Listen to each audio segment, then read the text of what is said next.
So our ringed city invasions continue from the ringed city streets. I get a whiff, just a whiff of that phantom, and then he's away. And my super dark, edgy character is on the hunt for some scary, hairy host.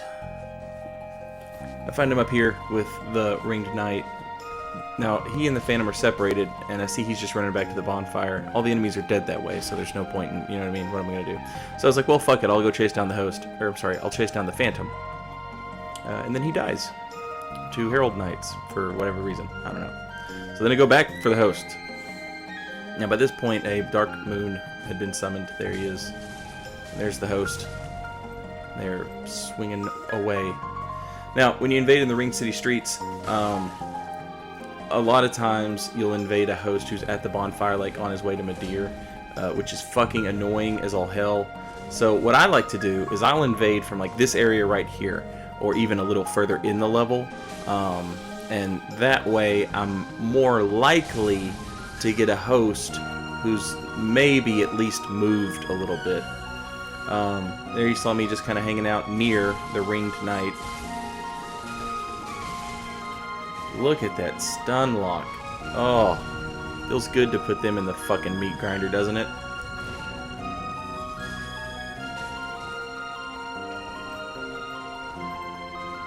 Now, this character, I decided I wanted to do something a little different. It's the same character. I don't know why I said this character. This time, I decided I wanted to do something a little different. I'm going to do some stuff that you guys have asked me to do. So I'm using Curved Greatsword, because somebody said to try that out.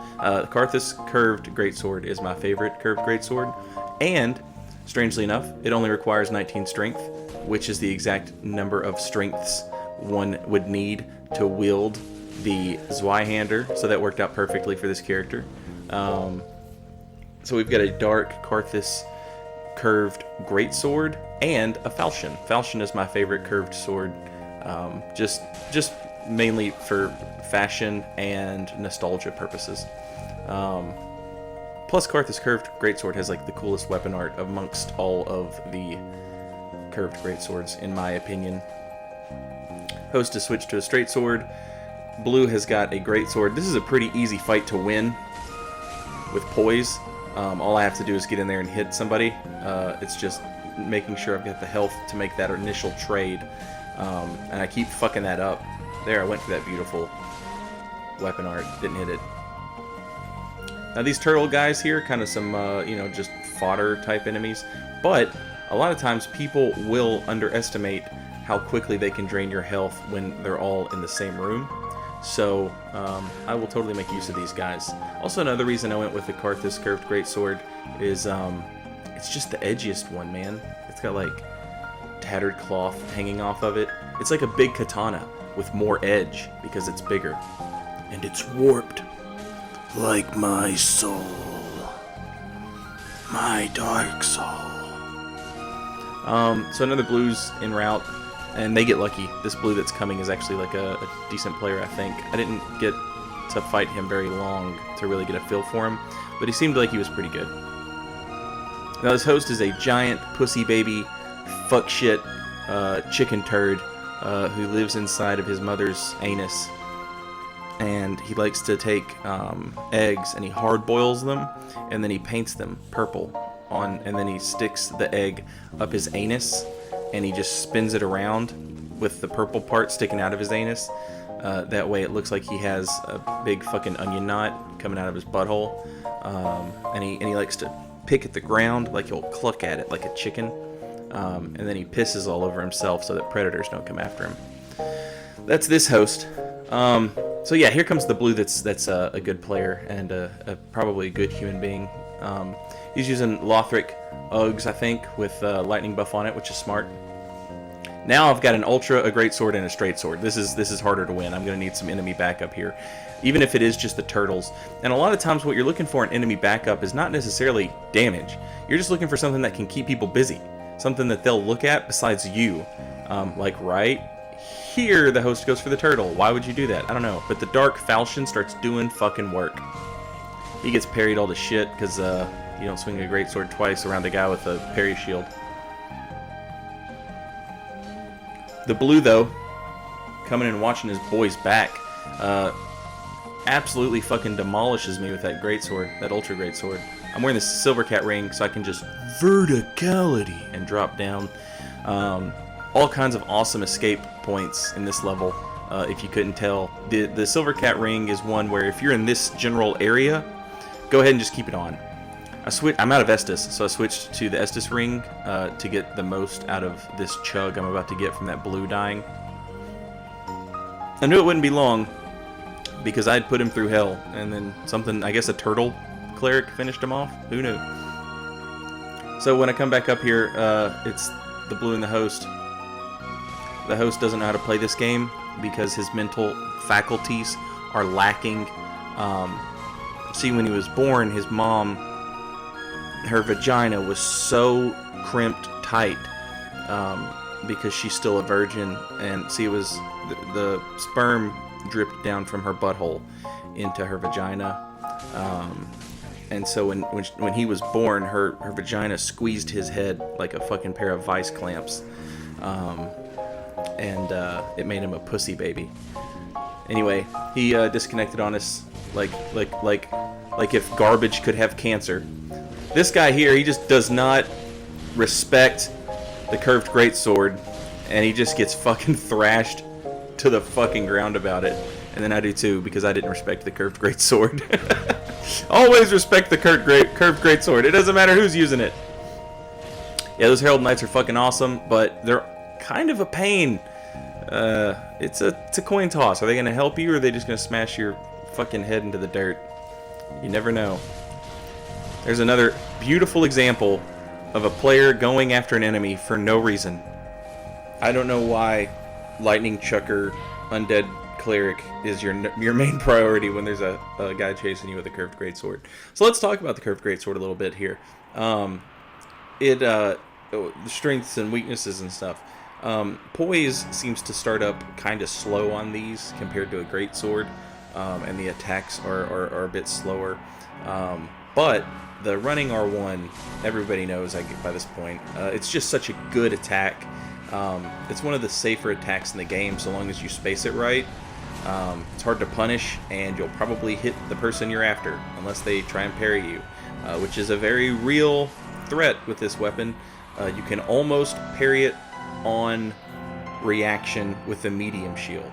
And I say almost because I think you can. I'm just saying almost to give it the benefit of the doubt. But I feel like you could totally parry this on reaction with a medium shield. I feel like I've done that before. So here's another thing I figured I would do. I got invaded, and rather than fight the invader and whatever, I was like, okay, I'll use this. I'll save this clip here of this invader, and I'll show what I thought he did well and what I thought he did, or what I thought he could maybe improve on. So one thing, as a fellow invader, whenever I'm invaded, I don't like to just stand around at the bonfire or run back to the bonfire. I don't like doing that. I know it's not smart, but I prefer to just be out in the level, sort of like a natural host would. Now, from that point, it's sort of fair game. You know what I mean? But I'm not one to just give up all of my fucking. Ooh, barely missed that one. Nice little turn and burn there. I'm not one who's going to give up all of my progress to an invader just because he showed up, if that makes any sense. If you want to take my progress from me, you're going to have to fucking earn it. Now, right off the bat, he goes to the parry shield because he's basically just expecting, I guess, your average host. And he wants the parry. Now, I don't think I did it. I don't think, based off those first few hits, that he really thinks, he's not going to be able to parry me, but he will eventually learn that lesson, and I will eventually learn it from him as well. This was a very good player who I think just hadn't got the hang of, the more detailed aspects of invasions. I probably could have parried that second R1 there. He might have delayed it a little bit, but still might have been able to get it. There, I tried to parry the straight sword when he came running for the heal. I was expecting a run-in parry attempt or a run-in backstab, so I just kind of circled around him. Same thing there. Now at this point, I think he realized, okay, probably not going to be able to parry this guy. I used the Weapon Arts Hyper Armor there to get through his attack. And right here, it's hard. I should have gone for a running R1. We're both wearing the Silver Cat ring. We're both invaders. We both know what's up. Verticality. Here's where he starts to lose it a little bit. Good player, good weapon selection. He's got all the right tools, and he knows how to play the game. Most importantly, his issue is his pressure. His pressure starts slipping right here because he's low on Estus.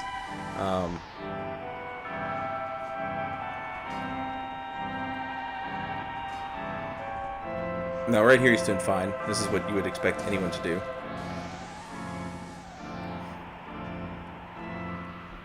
Throwing out that second R1 there was risky because he could have parried it. But my thinking was, if he didn't, then the next time I hit him and he blocked it, he might think that I was going to go for a second R1 again and I could get the backstab on him. Trying to condition your opponent in mind games, that's a big, huge part of Dark Souls 3 PvP when it's a one-on-one encounter. When it's a multiple person encounter, like most invasions, it's far less important, but you know. So see here, if I wanted to, I could use a seed, and I assume he's hanging out either by the Herald Knights or the Ringed Spear Knight. So I mean, like, I could have used a seed right there. I could be equipping Way of the Blue and getting ready to gank him. The only reason I didn't equip Way of the Blue is because I was afraid the blue would show up and get killed by the enemies. Now, when he sees that I was out here fighting, he came back out. But I've still got 7 Estus, now 6 left in the pocket. I'm going to throw out an R2 here, just to get him in, like so. We made that trade and it broke my poise, so I wasn't able to continue. Go for the same thing there. He's going for a backstab. Oh, look at that beautiful weapon art. Murakumo is jealous. Swap to the Falchion here for the kill. Either a series of panic rolls or well-timed rolls, you decide. But I mean, he got out. We've all been there. I'm not hating on him for it. We've all done it. Again with the Silver Cat to go and regroup, I guess. Now, it's at this point that I start kind of thinking about, like, okay, I should go ahead and make some more progress in the level. That way, there's less enemies for him to use against me. This is a lot like baiting out a host, except now I'm baiting out the invader. By killing enemies, I'll get him thinking about, like, what is he doing to stop me?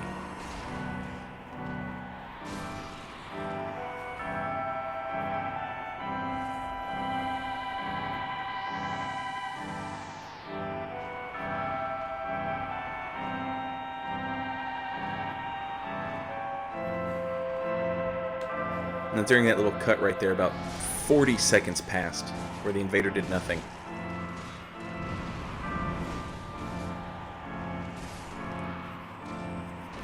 He dropped Prism Stones. I take it back. He did do something. Now he's going for the red hilted halberd. He's going to try and show me something different. Very well played right there. And this is what I'm saying. You can tell this he's a good player. Knowing that I would try and parry the second R1 on the halberd, and instead going for the backstab. Now it's just a matter of how do I approach the halberd. Running R1s should give me enough hyper armor to get through the first poke, but it's still an iffy game. So I started trying to use the weapon art, which has the almost near instant hyper armor to get in against the halberd. It basically just got me poked a few times, but then he got greedy, and this is where you can tell, you know, this is where he starts playing poorly. A lot of hosts will start playing really well. That's a Sigbrow. A lot of hosts will start playing really well when they're low on health, and a lot of invaders will start playing really poorly when they're low on health or when they're out of Estus. So he just used 2 Sigbrows, so I know he's out of Estus.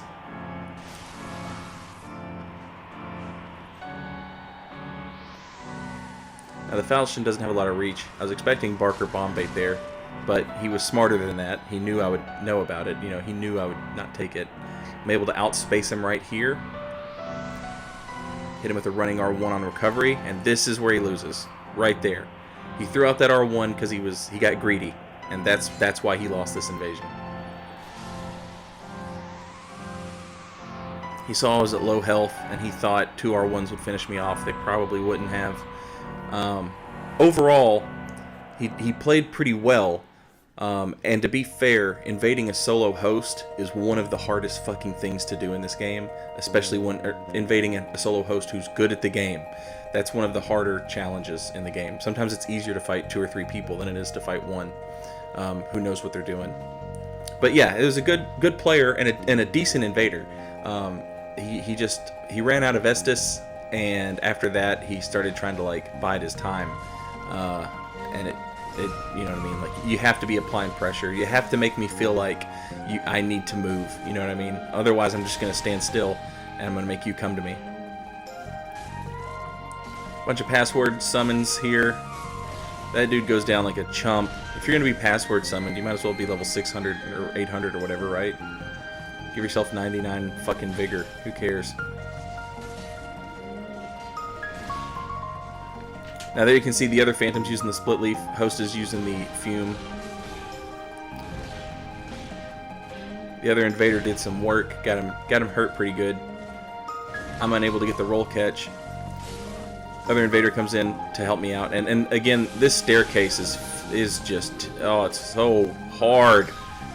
Much less if you want to add an invader on top of it. This is just a hard part of the game. Getting invaded here sucks ass. 2 invaders and it's like, ugh. And the guy I'm with, notice how he doesn't swing wildly, and notice how I don't even swing at all. There's no reason for me to swing. He didn't need help right there, you know what I mean? It wouldn't have helped him if I had been swinging wildly. So, and he doesn't swing wildly either. This is an example of a good invader teammate. So this will start our chase sequence or whatever, and yeah, that pretty much wraps it up. I was gonna do some invasions from the swamp, but they're doing server maintenance right now, so you got to change the name of Pestilent Mercury. No, they're also fixing the boss invasion glitch. I take it they're probably gonna fix the entire force cast glitch again, maybe. I'm sure there's another way around it, but who knows? We'll see. The point is, oh, right here. Notice how I get in front of the host as he's trying to run? If you can pull that off, do that. I say this all the time. It's hard to play from behind the host. This is playing from behind the host. It sucks. But yeah, always try and get in front of them if possible. But yeah, that'll do it for the Ring City. I would have done some invasions in the swamps, but I mean, I've already got a bunch of that. You've seen some of those. Plus, they were doing server maintenance, so it's not like I could continue playing while the game's offline. I mean, I could, but I wouldn't be invading. And that's why we're here. To invade. To conquer. People with eggs shoved up their butts.